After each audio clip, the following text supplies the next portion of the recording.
Le correspondant de guerre de Russia 24 était dans la ville de Douma.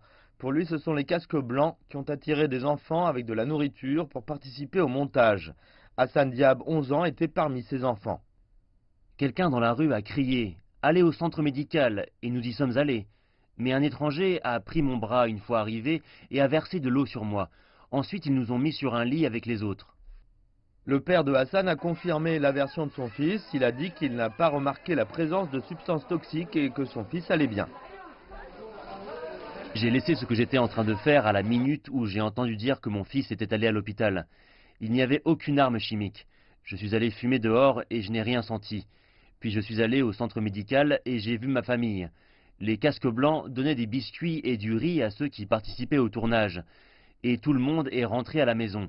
Mon fils se sentait très bien. Le personnel du centre médical dit que les vidéos postées en ligne décrivant une attaque chimique ont été mises en scène. Personne n'est venu en raison de substances toxiques le 7 avril. Quelqu'un a crié en courant « Attaque chimique, attaque chimique !» Les gens se sont arrosés avec de l'eau, mais en fait, personne n'a été empoisonné. Les accusations d'utilisation d'armes chimiques par le gouvernement syrien contre son peuple sont fréquentes en Occident. Or, selon le ministère russe des Affaires étrangères, les forces syriennes ont retrouvé des armes chimiques provenant d'Allemagne et de Grande-Bretagne à la Ghouta orientale. Ce quartier de Damas a été sous le contrôle des rebelles soutenus par l'Occident avant d'être repris récemment par le régime.